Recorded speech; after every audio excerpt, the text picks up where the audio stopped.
নমস্কার, আপনারা শুনছেন প্রেম আনমোল হোতা হ্যায় বাণী। আমি আপনাদের হোস্ট বাণী। গত পর্বে রাশিল আমার বিয়ের ব্যাপারে পুনর্বিবেচনা করার প্রতিশ্রুতি নিয়েছিল এবং আমাকে স্বপ্নিলের সাথে একা সময় কাটানোর দায়িত্ব দিয়েছিল। আজ আপনারা শুনবেন রাশিলের পরিকল্পনার পরবর্তী ধাপ, বিচ রিসোর্ট। নবজাতিকার নাম রাশিল হাসপাতালে একটি সুন্দর কন্যা সন্তানের জন্ম দিয়েছে। পরাগের পরামর্শে তার নাম রাখা হয়েছে পরশনী, একটি কঠিন কিন্তু অনন্য বৈদিক নাম। রাশিলের চাল, রাশিল আমাকে হাসপাতালে আসতে বারণ করে স্পষ্ট জানিয়ে দিয়েছে, আমি চাই এই উইকেন্ডে আপনি স্বপ্নিলের সাথে একটু ঘুরে আসুন। সুইট নিয়ে দুশ্চিন্তা, রাতে বাড়ি ফেরার পথে স্বপ্নিল বিচ রিসোর্ট সুইট বুক করার কথা জানালো। আমার মনে একটাই দুশ্চিন্তা ছিল, যদি স্বপ্নিল একটাই রুম বুক করে থাকে তবে আমি কিভাবে ওর সাথে রাত কাটাবো। আপনারা জানবেন রিসোর্টের রহস্য এবং আমার দুশ্চিন্তার সমাধান। 2 BHK ফ্ল্যাট এর মতো সুইট রিসোর্টের জাঁকজমক দেখে আমি অবাক হয়ে গেলাম। সুইটটি ছিল একটি 2 BHK ফ্ল্যাটের মতো, যেখানে পূর্ণ গোপনীয়তা বা প্রাইভেসি ছিল। আমার রাতভরের দুশ্চিন্তা বৃথা গেল। স্বপ্নিলের উপহার, স্বপ্নিল আমাকে সমুদ্র সৈকতে ব্যবহারের প্রয়োজনীয় সামগ্রীতে ঠাসা একটি সুটকেস দিল, যাতে একদম সঠিক মাপের বিকিনি, কভার আপ এবং সান হ্যাট ছিল। অস্বস্তি অনুভব করা, রেস্টুরেন্টে গিয়ে দেখলাম সবাই বিচ ওয়্যার পরে আছে, কিন্তু আমি ছিলাম জিন্স আর টপে। নিজের অজ্ঞতার কারণে আমার খুব লজ্জা লাগছিল। আমি সহজ হতে পারছিলাম না, তবে নিজের মন খারাপের কারণ হিসেবে ঘুম কম হওয়া বাহানা দিলাম। এবং তারপর আমি নিজের ভুল শুধরে নিলাম। ভুল সংশোধন, আমি একটু ঘুমিয়ে নেওয়ার বাহানা করে গেলাম এবং কালো বিকিনি, গোলাপি ক্রোশিয়া কভার আপ আর হ্যাট পরে বাইরে এলাম। স্বপ্নিলের বিস্ময়, আমার নতুন সাজ দেখে স্বপ্নিলের আনন্দ স্পষ্ট বোঝা যাচ্ছিল। ও প্রশংসার দৃষ্টিতে আমাকে আপাদমস্তক দেখছে। স্বপ্নিল কি আমার প্রশংসা করবে?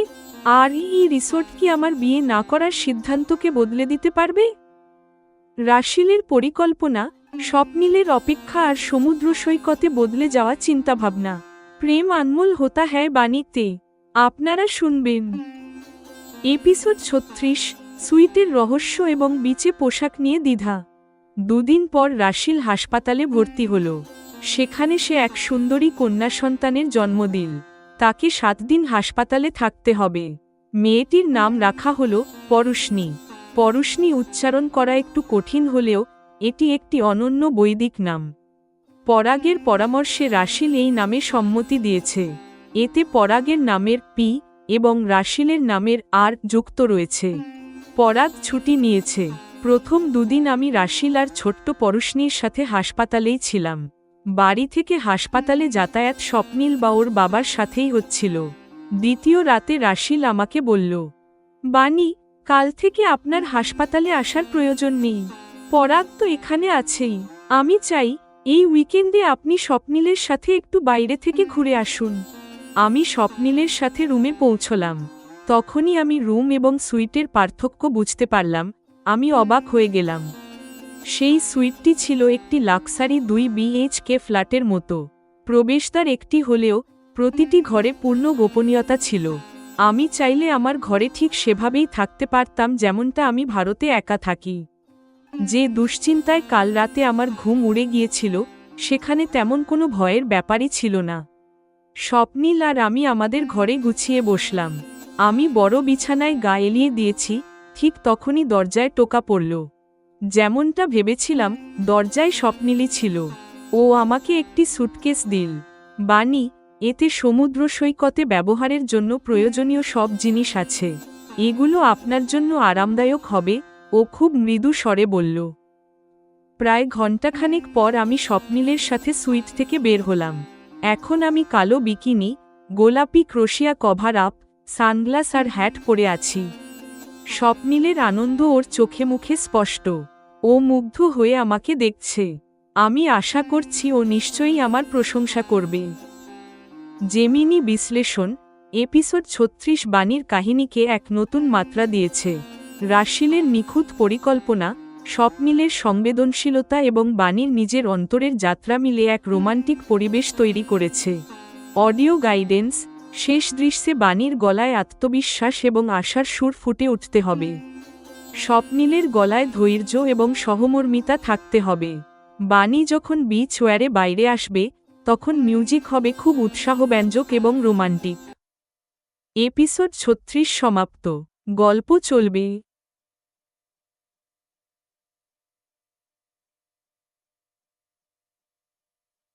এপিসোড 37। নমস্কার, আপনারা শুনছেন প্রেম আনমোল হোতা হ্যায় বাণী। আমি আপনাদের হোস্ট বাণী। গত এপিসোডে সমুদ্র সৈকতে পড়ার জন্য স্বপ্নীলের দেওয়া পোশাকগুলো পরে আমি আমার ভুল শুধরে নিয়েছিলাম। আজ আপনারা শুনবেন আমি কেন এমনটা করলাম এবং স্বপ্নীলের সাথে আমার সেই গম্ভীর আলোচনা কোন দিকে মোড় নেয়। এই এপিসোডে আপনারা শুনবেন কৃতজ্ঞতা বনাম সংস্কৃতি। স্বপ্নীলের সামনে আমি স্পষ্ট করে জানালাম যে আমি এই পোশাক পরেছি আমার সংস্কৃতির অবমাননা করার জন্য নয়, বরং অকৃতজ্ঞ না হওয়ার জন্য। রেস্তোরাঁয় ওই পোশাকে আমার কতটা অস্বস্তি হচ্ছিল তাও আমি স্বীকার করলাম। পর্দার আড়ালের সত্য, আমার আবেগকে সম্মান জানিয়ে স্বপ্নীল ভারতীয় মূল্যবোধ এবং সংস্কৃতির শ্রেষ্ঠত্ব নিয়ে একটি গভীর আলোচনা শুরু করে। সংকীর্ণতার কারণ: আমি সমাজের রক্ষণশীলতার কারণ হিসেবে ভারতের 800 বছরের পরাধীনতা এবং নারী সম্মানের ওপর আঘাতকে দায়ী করলাম, যার ফলে নারীদের মাথা থেকে পা পর্যন্ত ঢাকা পোশাকে থাকাটা বাধ্যবাধকতা হয়ে দাঁড়িয়েছিল। অতিরঞ্জনের আশঙ্কা: স্বপ্নীল আশঙ্কা প্রকাশ করল যে ভারতীয় নারীদের অবস্থার পরিবর্তন যেন পাশ্চাত্য দেশগুলোর মতো ওভারশুট না করে ফেলে, যা সমাজে নতুন সমস্যা সৃষ্টি করতে পারে, এমন এক চিন্তা যা আমার কাছে নারী সমতার বিরোধী মনে হল।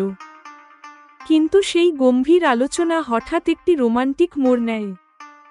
সার্ফিংয়ের প্রস্তাব। কথার মোড় ঘুরিয়ে স্বপ্নীল সার্ফিং করার প্রস্তাব দিল।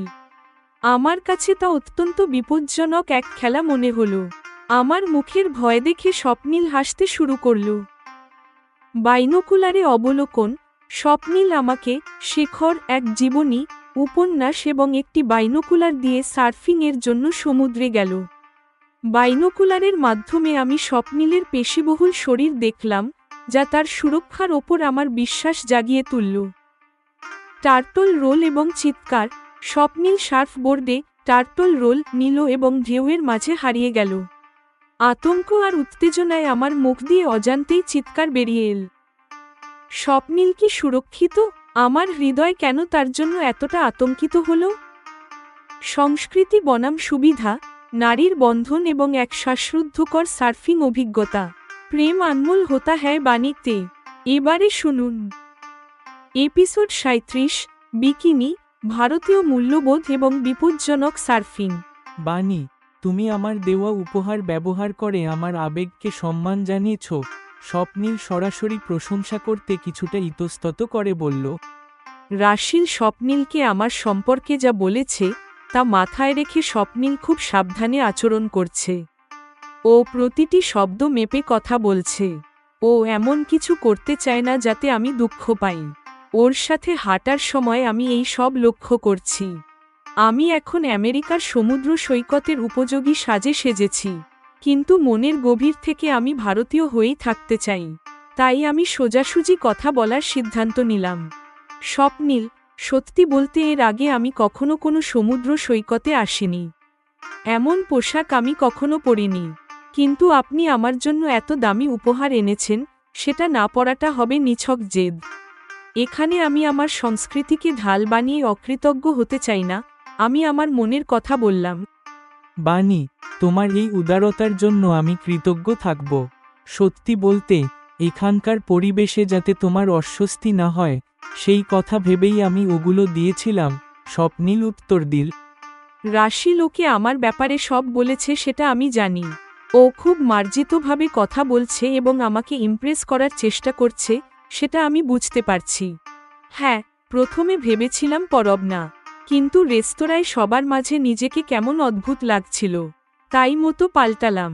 এখানে এত সুন্দরী আর আধুনিক মেয়েদের মাঝে আমাকে আর কে দেখবে, এটাই ভাবলাম। আমি একটু বুদ্ধি করে উত্তর দিলাম। কথা বলতে বলতে আমরা সৈকতের লাউঞ্জারগুলোর কাছে চলে এলাম।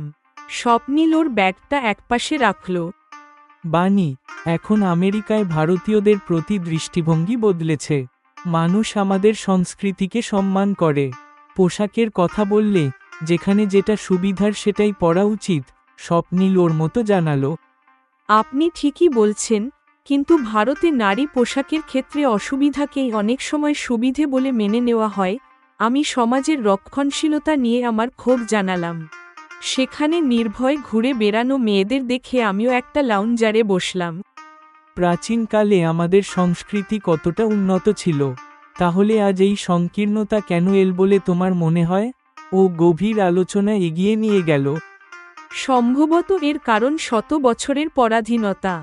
আক্রমণকারীদের হাত থেকে নারীদের বাঁচাতে সম্পূর্ণ ঢাকা পোশাক পরা একটা প্রয়োজনীয়তা হয়ে উঠেছিল, যা আজও প্রথা হয়ে চলছে। আমি ব্যাখ্যা করলাম। এটা তো সেই ব্যাপার হলো যে অপরাধীকে বাইরে রেখে নিরপরাধীকে সুরক্ষার দোহাই দিয়ে জেলে আটকে রাখা। স্বপ্নিল এক কথায় সত্যটা বলল। সত্যিই তাই, তবে পরিবর্তন আসতে সময় লাগে। আপনার পিসি নারী প্রগতির জন্য অনেক কাজ করছেন। আমি কথা শেষ করার চেষ্টা করলাম। স্বপ্নিল কিছুক্ষণ ভেবে বলল, আমি আশা করি ভারতে নারীদের অবস্থার এই পরিবর্তন যেন পাশ্চাত্য দেশগুলোর মতো হিতাহিত জ্ঞানশূন্য না হয়ে পড়ে। তার মানে আপনি কি নারী সমতার বিরোধী? আমি একটু কড়া সুরেই জিজ্ঞেস করলাম। এটা নিয়ে অন্য একদিন আলোচনা করা যাবে। এখন সমুদ্রটা উপভোগ করা যাক। তুমি কি সার্ফিং জানো? ও কথা ঘুরিয়ে দিল। ঢেউয়ের সাথে খেলার কথা শুনেই আমার ভয় লাগলো। না স্বপ্নিল, ওটা বিপজ্জনক। আপনি যাবেন না? আমি উদ্বিগ্ন হয়ে বললাম। স্বপ্নিল জোরে হেসে উঠল। ভয় পেও না বানি, আমি একজন দক্ষ সার্ফার। 1 ঘন্টার মধ্যেই ফিরে আসব। বইটা দিয়ে ও জলের দিকে চলে গেল। বাইনোকুলার দিয়ে আমি স্বপ্নিলকে দেখছিলাম।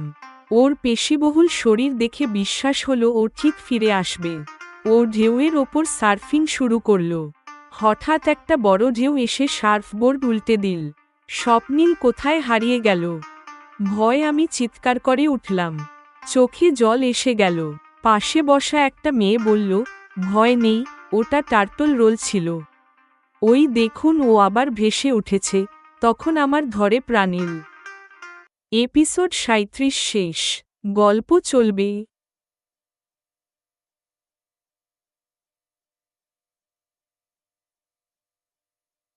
এপিসোড 38। নমস্কার, আপনারা শুনছেন প্রেম আনমোল হোতা হ্যায় বানি। আমি আপনাদের হোস্ট বানি। গত পর্বে স্বপ্নিল যখন ঢেউয়ের মাঝে হারিয়ে গিয়েছিল, তখন আমার প্রাণ ওষ্ঠাগত হয়েছিল।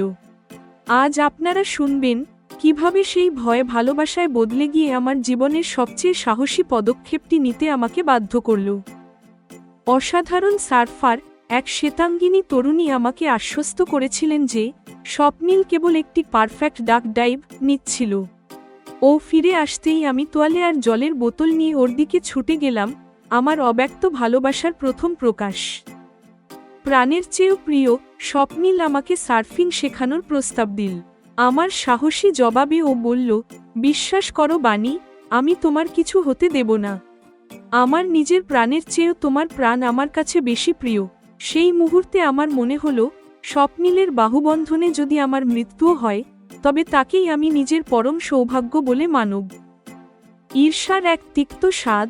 হঠাৎ স্বপ্নিল সৈকতে ওর এক পুরনো বান্ধবীকে দেখতে পেল, ক্যাথরিন, সেই মেয়েটি যার কথা রাশিল বলেছিল। ক্যাথরিন স্বপ্নিলের বুকে আদুরে কিল মারল, ওকে জড়িয়ে ধরল, এমনকি দুজনে একে অপরকে চুম্বনও করল। এই দৃশ্য দেখে আমি নিজের ঈর্ষাকে কিছুতেই দমিয়ে রাখতে পারলাম না। প্রথম পুরুষ স্পর্শ। স্বপ্নিলের নির্দেশে আমি আমার বিকিনি কভার আপটি খুলে ফেললাম এবং আমরা সমুদ্রে নামলাম।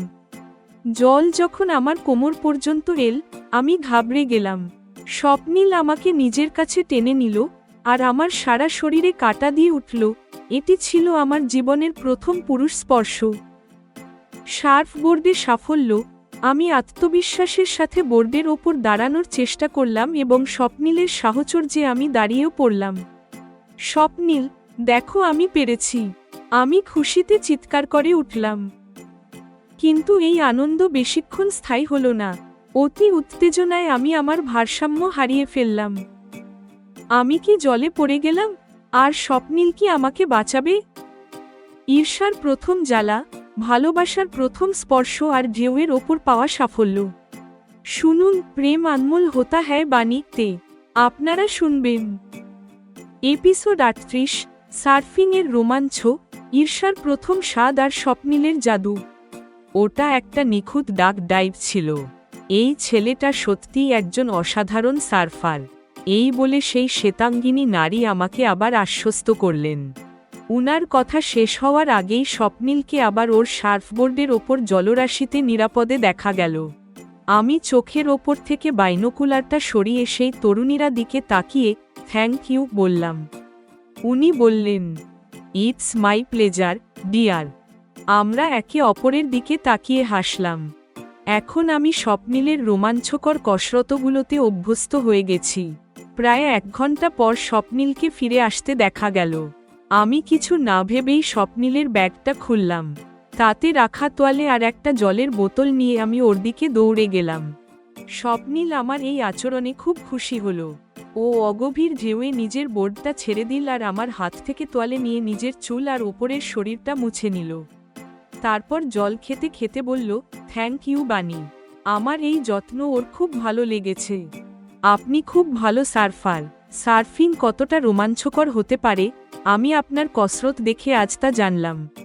প্রথমে তো আমি খুব ভয় পেয়ে গিয়েছিলাম। আমার কথায় প্রশংসার সুর।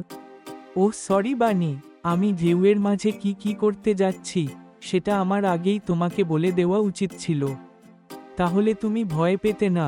ও আমার প্রতি সহমর্মী হলো। তা ঠিক, তবে আপনি আগে বলে দিলে হয়তো এটা আমার কাছে এতটা রোমাঞ্চকর হতো না, আমি বললাম। তুমি কি নিজে সার্ফিংয়ের রোমাঞ্চ অনুভব করতে চাও? তুমি যদি সাহস করো আর আমার উপর ভরসা রাখো, তবে আজ তোমাকে সার্ফিংয়ে সাহায্য করার সৌভাগ্য আমার হতে পারে, স্বপ্নিল জিজ্ঞেস করল। স্বপ্নিলের প্রভাব হোক বা ওর প্রতি আমার হৃদয়ে জন্ম নেওয়া ভালোবাসা, আমি নিজেই অবাক হয়ে গেলাম যখন বললাম, স্বপ্নিল, আমার আপনার ওপর ভরসা আছে। এটা যদি এতটাই বিপজ্জনক না হয় যাতে আমার নিরাপদে ভারতে ফেরা নিয়ে সন্দেহ তৈরি হতে পারে, তবে আমিও সমুদ্রের বোর্ডের ওপর দাঁড়ানোর চেষ্টা করতে চাই। স্বপ্নিল এমন উত্তরের আশা করেনি। ও খুব খুশি হলো। বানি, তুমি তোমার সুরক্ষার বিষয়ে নিশ্চিন্ত থাকো। বিশ্বাস করো, আমি তোমার কিচ্ছু হতে দেব না। আমার নিজের প্রাণের চেয়েও তোমার প্রাণ আমার কাছে বেশি প্রিয়। চলো, আজ আমি তোমাকে একজন সার্ফার হিসেবে গড়ে তোলার শুরুটা করি। স্বপ্নিলের সেই কথা, নিজের প্রাণের চেয়ে তোমার প্রাণ আমার কাছে বেশি প্রিয়, আমার ওপর জাদু করে দিয়েছে। এই মুহূর্তে কেউ যদি আমার মনের কথা জানত, তবে বুঝতো স্বপ্নিলের বাহুবন্ধনে মরে যাওয়াও আজ আমার কাছে ভাগ্যের ব্যাপার। স্বপ্নিল আমার সাথে লাউঞ্জারগুলোর কাছে এল। ও তোয়ালে আর বোতলটা ফিরিয়ে রাখল।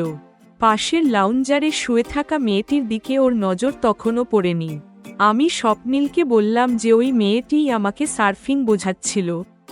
স্বপ্নিল ওর দিকে তাকালো এবং চমকে উঠে বলল, আরে, এত আমার বন্ধু ক্যাথরিন মনে হচ্ছে।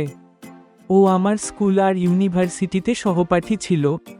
ক্যাথরিন নামটা আমাকে চমকে দিল। আমার মনে পড়ল রাশিল স্বপ্নিলের মেয়ে বন্ধুদের প্রসঙ্গে ক্যাথরিনের নামও নিয়েছিল। স্বপ্নিল মেয়েটির কাছে গেল এবং ওর শিয়েরে গিয়ে ওকে চমকে দিল। মেয়েটি ধরফর করে উঠে বসল এবং স্বপ্নিলকে চিনে ফেলতেই খুশিতে ওর বুকে কিল মারতে লাগল। তারপর ক্যাথরিন স্বপ্নিলকে জড়িয়ে ধরল এবং দুজনে দুজনের গালে চুম্বন করল। আমার এটা মোটেও ভালো লাগছিল না। এখানকার মেয়েরা খোলামেলা হয় জানলেও ঈর্ষার জ্বালা আমি কিছুতেই কমাতে পারলাম না। স্বপ্নিল ওকে আমার সম্পর্কেই বলছিল। তারপর দুজনে আমার কাছে এল। বানি, এ হলো আমার বন্ধু ক্যাথরিন। আমাদের বন্ধুত্ব অনেক পুরনো, স্বপ্নিল আলাপ করিয়ে দিল। হ্যালো বানি, তোমার সাথে আলাপ করে খুব ভালো লাগলো।